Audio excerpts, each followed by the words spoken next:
Muy buenas a todos. Hoy vamos a descifrar un código de motor que suele generar bastante preocupación, el P224. Si se ha encendido una luz de advertencia en el coche, aquí vamos a ver cómo pasar de la confusión a la claridad. Ahí está. Sí, esa misma. La famosa y, para qué negarlo, temida luz de Check Engine. Verla encendida puede agobiar un poco, la verdad, pero en realidad es un mensaje importante. Es el coche pidiendo atención, y hoy vamos a entender exactamente qué es lo que nos está diciendo. A ver, vamos al grano. Aunque el código P21944 suena súper técnico, su significado es más simple de lo que parece. Básicamente, quiere decir que el sensor de oxígeno principal no está recibiendo el voltaje que necesita para funcionar. O sea, la pieza que mide los gases de escape no tiene la energía correcta para comunicarse con el cerebro del coche. Para entender bien el fallo, lo primero es conocer al protagonista de esta historia, el sensor de oxígeno.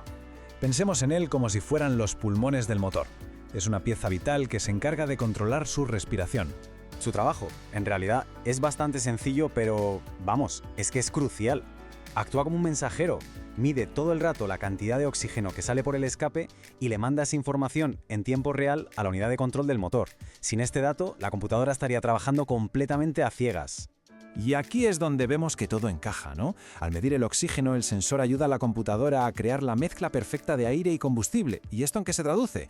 Pues en un motor más eficiente, en un menor consumo de gasolina y, algo muy importante hoy en día, en menos contaminación. O sea, que es una pieza que parece pequeña, pero el impacto que tiene es enorme.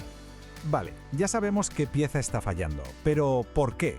Como si fuéramos detectives, ahora toca identificar a los principales sospechosos que se esconden detrás del código P2244. Y la verdad es que el origen del problema suele ser bastante simple. En la gran mayoría de los casos, la causa no es nada compleja ni está escondida. El fallo casi siempre se encuentra en el propio sensor de oxígeno, en los cables que lo conectan o en su enchufe. Vamos, que es un círculo de culpables muy cerrado. Y esto no es solo teoría, ¿eh? Los mecánicos que se ensucian las manos día a día en el taller lo confirman. Su experiencia es una pista valiosísima sobre dónde hay que mirar primero, lo que nos ahorra tiempo y, sobre todo, nos evita diagnósticos que no son correctos.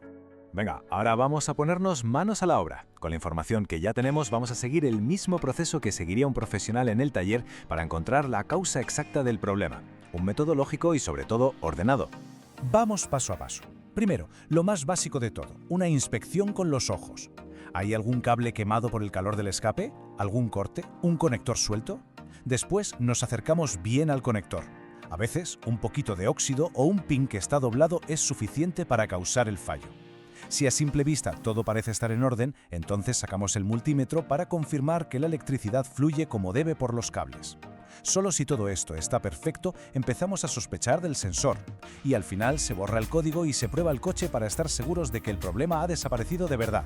Y ojo, aquí viene un consejo que es fundamental de verdad. Trabajar con el sistema eléctrico de un coche puede ser lioso. Un pequeño error al medir con el multímetro o al intentar arreglar un cable puede provocar un cortocircuito. Y de repente tienes un problema muchísimo más gordo y más caro. Ante la duda, la mejor herramienta es la prudencia. Y por supuesto, acudir a un profesional. Bueno, ya tenemos el diagnóstico. Ahora toca arreglarlo. Pero cuidado, que tan importante como saber qué hacer es saber qué no hay que hacer. Vamos a repasar los errores más frecuentes para poder evitarlos. A ver, el error número 1, el más típico y el que más dinero cuesta es este: ir corriendo a cambiar el sensor de oxígeno sin más. Un sensor nuevo no va a solucionar nada si el problema real es un cable cortado o un conector que está flojo. El consejo de los profesionales es claro: siempre hay que revisar primero lo más sencillo y lo más barato. Y otro fallo súper común es subestimar la porquería. Si se saca un conector y se ve que tiene óxido o suciedad, no vale con soplar y ya está. Es fundamental limpiarlo a fondo para asegurar una conexión eléctrica perfecta y que dure. Si no, el código P2244 va a volver a aparecer, tarde o temprano. Así que, resumiendo, las soluciones de verdad siguen una lógica aplastante. Si el sensor está mal, se cambia. Si un cable está roto, se repara. Si un conector está sucio, se limpia. Y solo en casos muy raros el problema podría estar en la propia computadora del motor. Y llegamos a la pregunta del millón. Más allá de la luz molesta en el tablero, ¿es realmente grave el código P2244? Pues la respuesta corta es que sí, y es súper importante entender por qué. Parece una tontería, ¿verdad? Es solo un código, un numerito que sale en la máquina de diagnosis. Pero la realidad es que ese único código puede ser la primera ficha de un dominó que acaba en problemas mucho más serios y sobre todo mucho más caros de reparar si lo ignoramos. El punto clave es este. Si la mezcla de aire y combustible no es la correcta durante mucho tiempo, puede pasar algo muy malo. Puede sobrecalentar y destruir el catalizador, y esa es una de las piezas más caras de todo el sistema de escape. Además, el consumo de combustible se va a disparar, el motor perderá potencia y, por supuesto, no pasará la ITV. La advertencia de los mecánicos es que no hay lugar a dudas. Dejarlo pasar es como una apuesta en la que tienes todas las de perder. El coste de reparar las consecuencias es infinitamente mayor que el de solucionar el problema original de raíz y a tiempo. O sea que la gran conclusión de todo esto es que el código P22444 no es una simple luz que molesta, no, es el motor hablando. Es una advertencia temprana que nos da la oportunidad de actuar antes de que un problema pequeño se convierta en un problemón.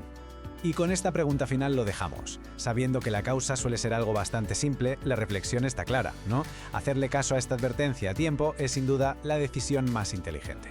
No solo para el coche, sino sobre todo para el bolsillo. Gracias por habernos acompañado.